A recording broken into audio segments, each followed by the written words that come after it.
Master of 79 Wistful Vista offered his services to the nation with no takers. And he is still mortified and chagrined at the humiliation. And here in the living room, one burning and one applying the old salve, we find Fibber McGee and Molly.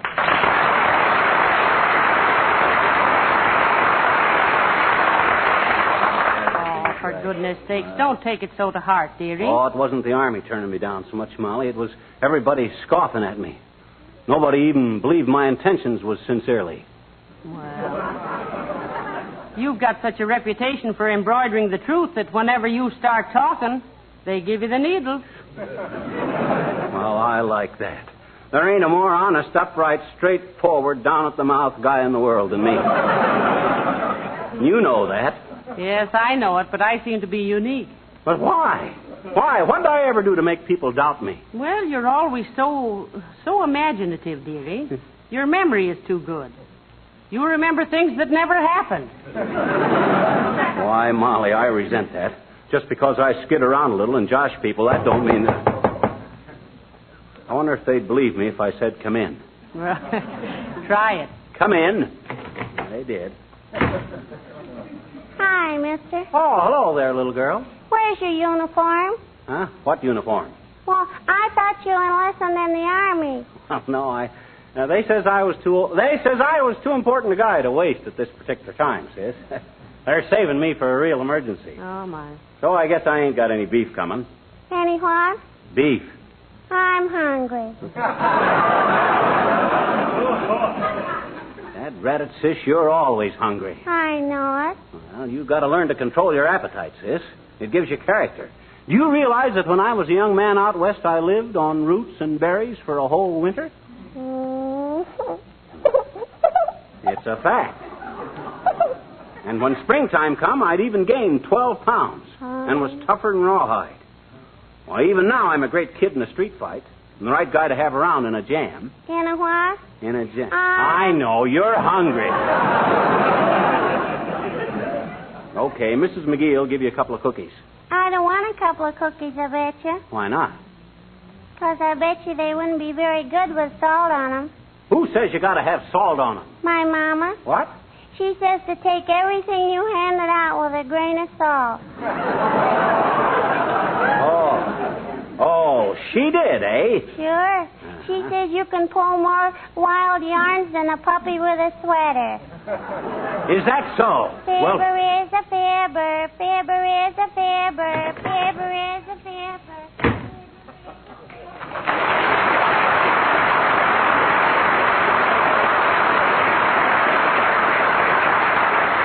So, I'm full of wild yarn, am I? Why, that impudent little twerp. I got a good notion. Now, here, take it easy, dearie. She's absolutely right. You are a fibber. I'm never no such a thing. Well, when did you live on roots and berries for a whole winter? In 1911. I was broke, and two families I knew put me up for the winter. What two families? The Charlie Roots and the Joe Berries.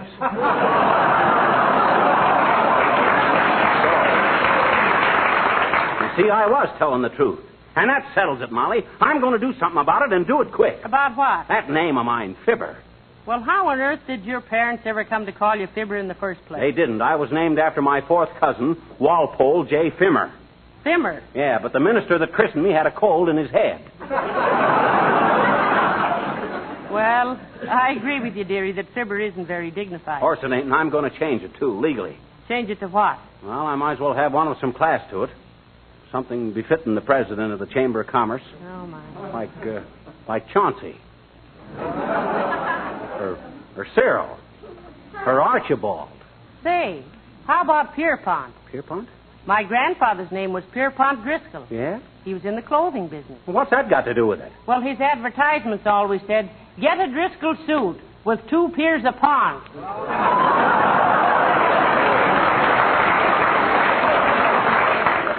Oh, help me up. I'm all cut.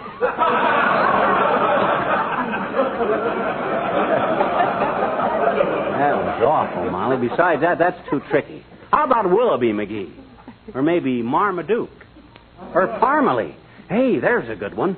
Parmalee Upton McGee. How's that? Oh, that's no good. Why not? Think of the initials. P.U. McGee. Oh. Hey, how about Ronald McGee? That sounds kind of ritzy, don't it? I kind of like that. Ronald McGee. Ronald McGee. Ronald McGee. Ronald. Ronald McGee. Ronald McGee. Ronald McGee. That does it. From now on, Molly, I ain't Fibber McGee. I'm Ronald. You get that? Okay, Ronnie. But are you really going to change it legally? You bet I am. We're going downtown right now and see a lawyer. Where's my birth certificate? It's in the hall closet. Well, you put your hat on while I get it. All right, Ronald, but Yeah. I don't know what we're going to do about the initials on your handkerchiefs and everything. Oh, well, we'll worry about that later. Dad's rat this door anyway. I wonder what... Hey, Molly. Yes? Did you lock the door to this hall closet? What'd you say, Ronald? I says, did you lock the door to this hall closet? Oops. Oops.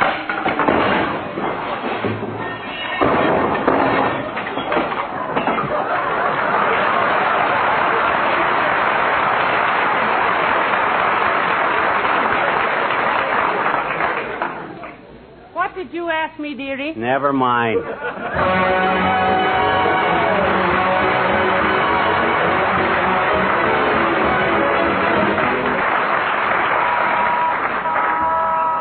Hurry up, Molly. I want to see those lawyers before they go out to lunch. Oh, heavenly days, McGee. What's all the rush? I don't want to get there. I think this business of changing your name is too silly for words anyway. Yeah. You didn't think it was silly when I changed your name, did you? Well, that was different. Say, how about all your clothes and belt buckles and things with your initials on them, FM? How can you use those when you're Ronald McGee? Oh, that's a trifling matter. Shucks, initials don't... Oh, my gosh. What's the matter? How about the initials I had tattooed on my chest? Where your chest is now, dearie, they'll never be seen.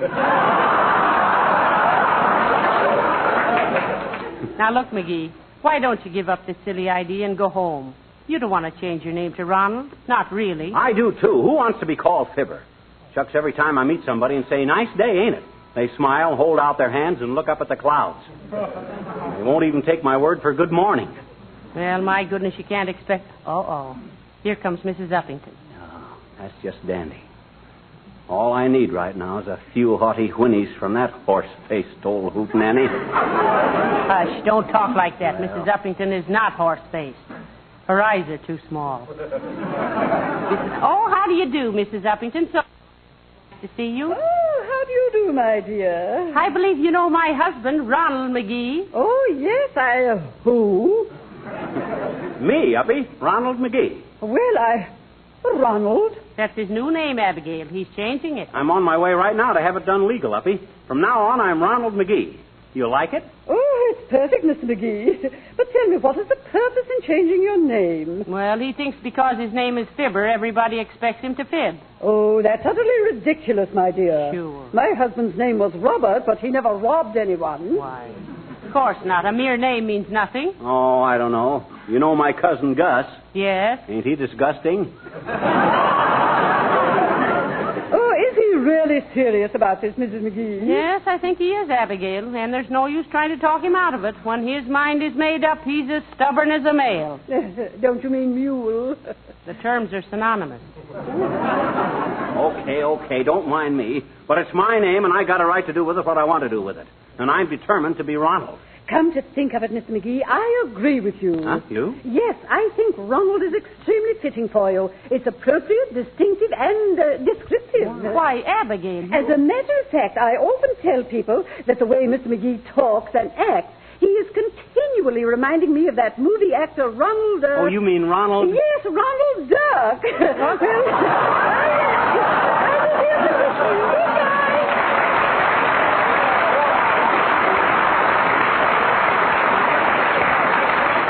Ronald Duck.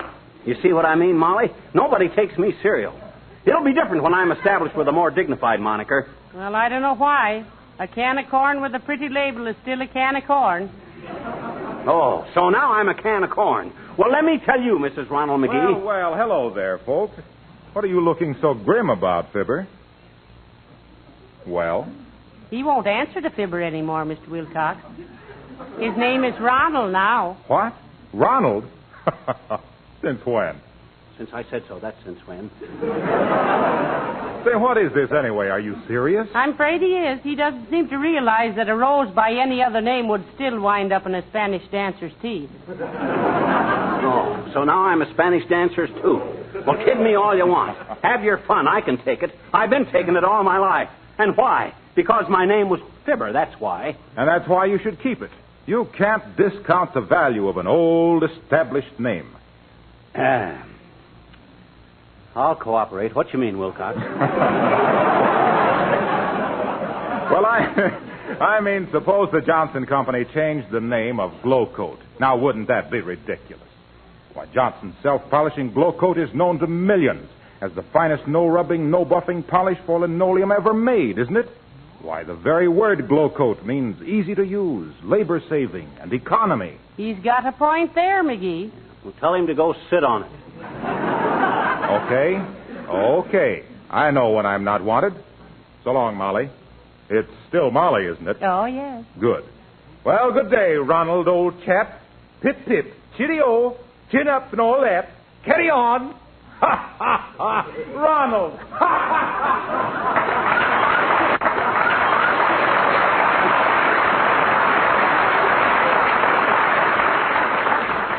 Listen to that comedian, will you?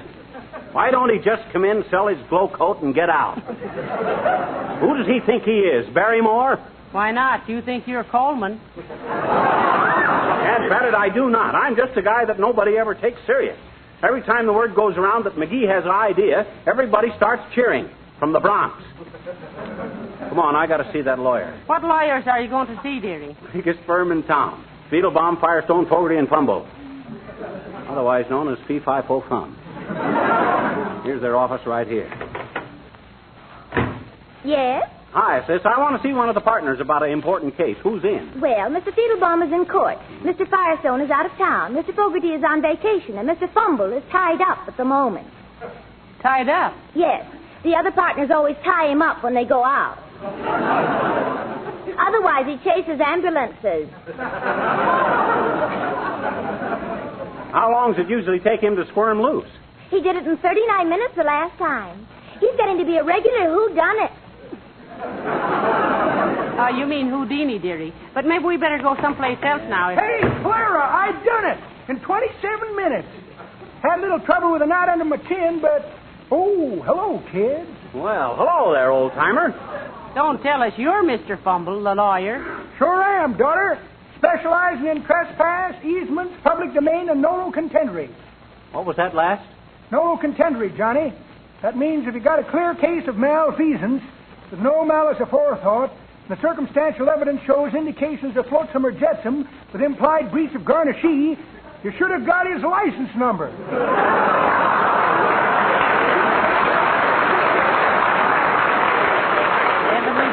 He knows a lot about law, McGee. Look, old-timer, can I consult you a minute on a special case? Why, sure, Johnny. Step right into my office. And, Clara... Yes, Mr. Fumble? If there's a phone call for me, tell him I want skin-em-rink $6 across the board in the fifth. Come on in, kid. You sit in the chair, daughter. You'll have to lean against the water cooler, Johnny. Only got one chair. Never had two clients once before. You'll probably never have one client twice either. That's pretty good, Johnny. But that ain't the way I heard it. The way I heard it... I object. Objection sustained. What you being sued for, Johnny? Oh, he's not being sued. I want to change my name to Ronald. Fibber is too undignified. It's misleading. It's untrue, immaterial, and rear elephant. Will you handle the case for me? Nope. Why not? Aren't you a lawyer? Yep. But you don't need a lawyer to change your name. What? Just go ahead and change it, Johnny. Law says you don't have to go to court for that. Hey, Clara! Yes, Counselor? Tie me up again, will you? Say, I bet I can get loose in 19 minutes this time. So long, kids.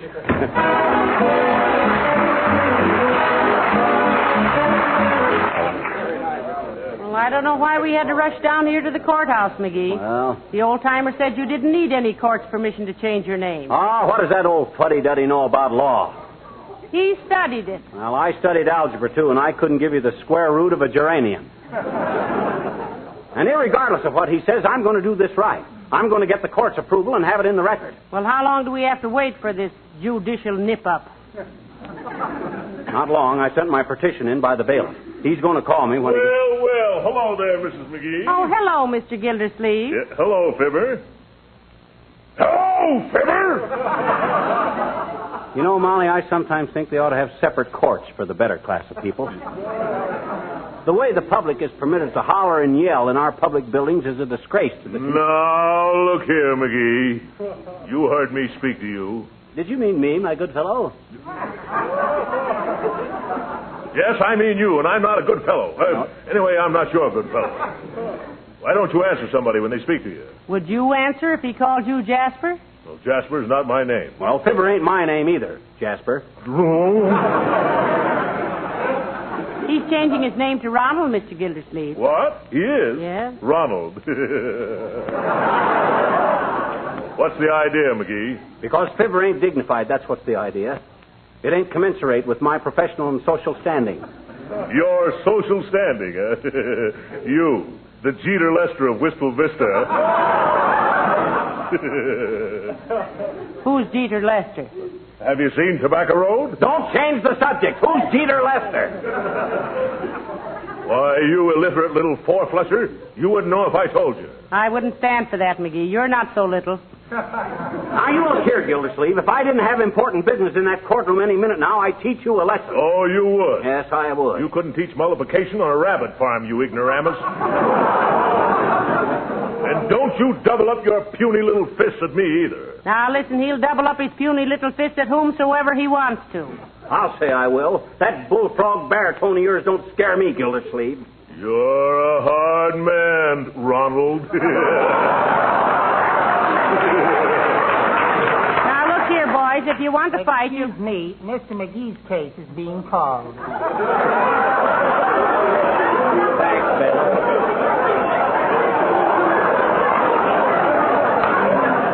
Be right in. Mr. McGee's case. Oh, my goodness. Are you in trouble, little chum?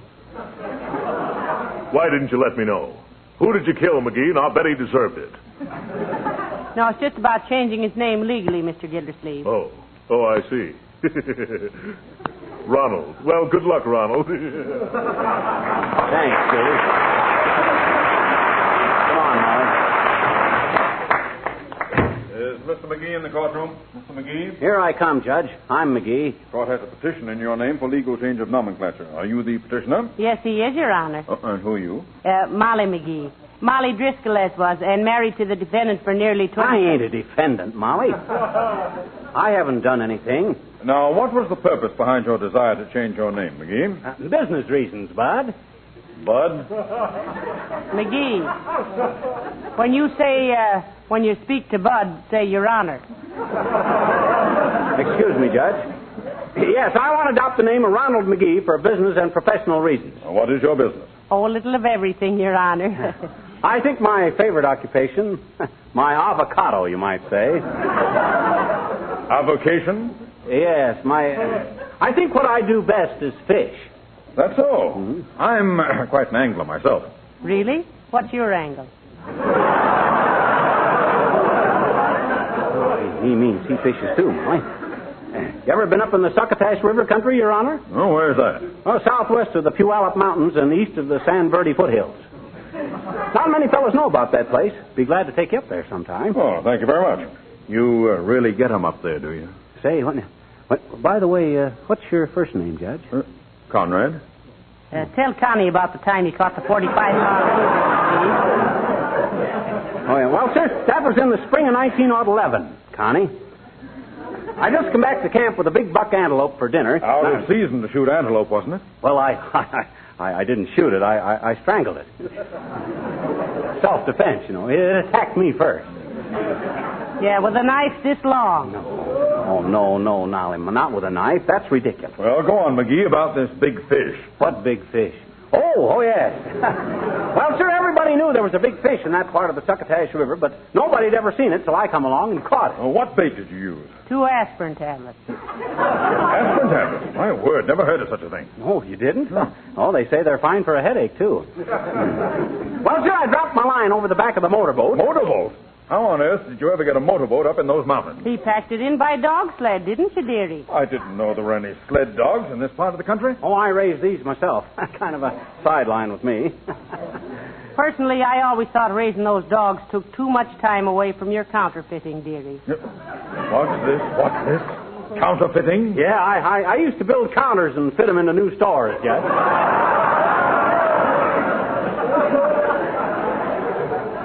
I'm an expert cabinet maker. Oh, I see.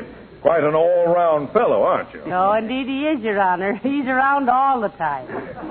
What was I talking about? Oh, yes. Well, sir, I seen I was running out of gas, so I adjusted my parachute and got ready to bail out at 17. Bail out of what? You were in a motorboat fishing. Fishing for what? Oh, yes. I just wanted to see if you was paying attention, Connie, old man. Well, sir, I never had such a battle with a fish in my life. The minute salmon smelled the Roquefort cheese, I always used Roquefort as bait for salmon. Now, just a minute, my good man. I think this has gone far enough. I haven't caught him yet. I never heard such a string of fables in my life. Huh? You're insulting my intelligence. Say, he never said a word about your intelligence. Why, Judge, Conrad, you mean to sit there in your big black nightgown and accuse me of... Be quiet. Now, I've heard enough. Leave this courtroom. But how about his petition, Your Honor? What petition? Why, to change my name. I want to change my first name to Ronald. From what?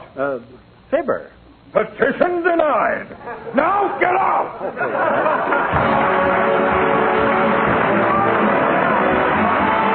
Hey, Molly. Yes? Look, when I started to tell that judge about an innocent fishing trip, why did you have to throw in all that extra stuff? That's what ruined me. Now, I had to back you up. Well, I was just demonstrating, dearie, that you're naturally much more of a fibber than you are a Ronald. Mm-hmm. You don't really care, do you? No, not really. But what burns me up, that judge deceived me. How? Well, I've been looking at the atlas, and there ain't any Succotash River in the Puyallup Mountains. He didn't say there was. You did. Huh? Oh, that's right. Well, good night. Good night, all.